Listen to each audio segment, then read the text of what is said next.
In the Arctic, changes are going on with a big speed. 24 different ethnic groups of reindeer herders are living in the Arctic, and we are questioning, will the culture of reindeer husbandry survive this Arctic change? I'm Svein Mathiesen, and I'm professor at the NEFU, the university here in Yakutsk. I'm an expert on adaptation to change in the Arctic. What we see now in the Arctic, in the circumpolar Arctic, is huge changes.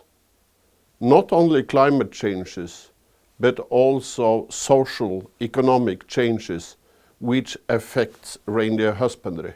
Those changes are driven by the global changes. We work with different perspectives of those changes in the circumpolar north. Reindeer herders affected by those changes lives in Norway, Sweden, Finland, and all the Russian Arctic, all the way from Murmansk to Chukotka. 24 different peoples are living and has been living in the Arctic for how long time? Maybe 10,000 years? I think that's the history of Arctic civilization. Reindeer husbandry is at least 1,000 years. Some places like in Yamal Peninsula, 2,000 years old. So actually we talk about an Arctic civilization with knowledge, with a way of adapting to changes. Very rich in knowledge, culture, languages. We talk about 24 different languages. And the language actually express the knowledge. For example, in the Sami language at home in Norway, reindeer herders have more than 300 words for snow and snow change. Similar, the Even reindeer herders and Evenki reindeer herders in Republic of Sakha has a lot of knowledge about snow and snow change. In Norway, mean average winter temperature is minus 14. While in Sakha, the mean average temperature is minus 43. Mean average temperature in December, January and February. 43 degrees. I used to call Sakha the fourth pole. You have the North Pole, the South Pole, Himalaya, and then you have Sakha. So you actually, Sakha is the coldest place where actually you have a civilization. Permanent civilization. That means the knowledge about climate, that cold climate, is very rich in Sakha. Here in Sakha, you have the reindeer herders, the indigenous reindeer herders, with their unique knowledge about the cold. You have the Evenki, Even, Yokagir, Chukchi and Dolgen people, all working with reindeer in the tundra, in the far north, and in the south of Sakha in the taiga, every day with the reindeer. We used to say that reindeer husbandry is a human-coupled ecosystem, even if it's in the tundra or actually it's in the taiga, you know. And that coupled system maintained the knowledge about the cold. Sakha is about 6 times the territory of France. 200,000 reindeer is living here. Climate change in Sakha will of course be different from where I'm coming from in Norway, in the Sami area. Climate change will affect the pastures in Norway quite severe, because in winter we get closer to 0 degrees. Why? Since I said the Sakha is the fourth pole, it's very cold in winter. Even 8 degrees increase in winter temperature will have minor influence in the middle of the winter. In northern Sakha-Yakutia, middle of Sakha-Yakutia in the south. But still, we see that the spring comes earlier. What is the problem of climate change in Sakha-Yakutia and reindeer husbandry? It's mainly early flooding, the melting of the snow. It's actually the forest fires. So flooding and forest fires is actually a big problem in Sakha-Yakutia, not the increased temperature in the middle of the winter. And we know the problem about the wolf. The wolf is a huge problem for reindeer husbandry in Sakha-Yakutia.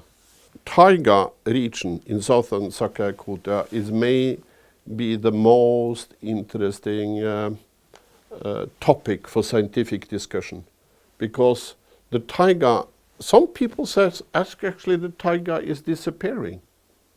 The people and the nature are disappearing. In China, Mongolia, Buryatia, Amur, southern Sakha-Yakutia. So we should be in particular concerned about the taiga and the people living in the taiga regions, and of course the reindeer husbandry. Those changes happening there is of global nature. Of course climate, but the global nature means industrial development, roads development, takes place all over the Arctic, also in Norway. In Norway, the Sami reindeer husbandry has suffered from a lot of loss of grazing land. Adaptation to these changes, that's the most important thing. Then we talk about the solutions. How are we going to survive with all these changes? I'm very optimistic. I came here first time in 1990 to Sakha-Yakutia. It was Soviet Union then. I went to the Verkhoyanski Gora and I met very knowledge-rich people.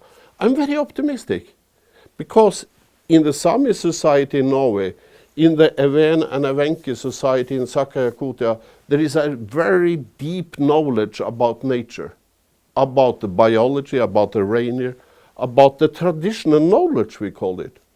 And I believe that we could use that traditional knowledge to further develop the society. Yes, you will have people in northern Sakha-Yakutia, you will have people in the taiga regions in the future, but then we have to allow people to use their own knowledge. It's very rich and it's very good. You could use it for the nature management, like protected areas, but you could use it also for business development. The food culture of Sakha-Yakutia is unique, and we should use that to a large extent when we are developing the society.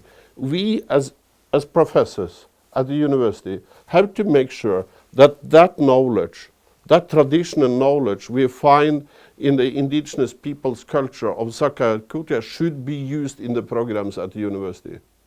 We have to train future leaders of the Arctic. We have to make new programs for the leaders of the Arctic where we include this traditional knowledge. So business and management is better than we have today. That's a challenge, but I think that's very optimistically, because we meet a lot of young people in our area, in the Sami area in the west, but also here in the Fourth Pole, where it's cold, but where you have a civilization for so long time. The knowledge of Sakha-Yakutia and the indigenous people of Sakha-Yakutia should be kind of built into the future generations to manage the Arctic in a better way. So I'm optimistic. We should work together. We should cooperate together. Then the future of the Arctic looks very good. I believe that by a systematic training of the future students, by using this traditional knowledge, we will see a different future. We will see small business development, and we will see a better management of the nature. For example, today it's very difficult to find reindeer meat in the restaurants in Yakutsk and in my town Tromsø in Norway. So reindeer meat it has a huge potential for small business development. And it's good for you, it's healthy, and it has potential for economic development, as I said. So we made the last year a cookbook where the different recipes by using reindeer meat from Sakha Yakutia is used. That cookbook was delivered to the ministers of Arctic Council last year in May. And a lot of young people, students from Sakha Yakutia, has participated making the cookbook. It's actually not an ordinary cookbook, but it's a cookbook about sustainability, how to adapt to the changes I'm talking about, and actually how to sustain your society is a unique book. And I tell you, the book was nominated to the 4 prizes of the, we could call it the Oscars of the cookbook. And by May this year, we will know if our cookbook about the Arctic indigenous people's food culture will have a prize in the Gourmetman International Cookbook Prize in China. That's a new thing, that we are actually able to bring the knowledge of indigenous people of Sakha Yakutia into the Arctic Council. Yes, we talk with the ministers of Arctic Council about it, and actually we are nominated for a cookbook, international cookbook. We will bring that even further. I hope, cross my fingers, that we will win one of the prizes. And then we have to say thank you for all those knowledge provided by Sakha Yakutia. But there is one way further. There is one way further, that we think that the actually potential of the raw material, the reindeer meat, the fat, the bones, the head, could be much more utilized than it is today. It could be used for a business development in the small places in Sakha Yakutia. We have to make sure that we use the adaptation knowledge, the old survival knowledge. We have to use the adaptation knowledge for the future development of the small societies. Yeah, and also the bigger societies, of course. We hope that those products from the regions of Sakha Yakutia will be available also in Yakutsk.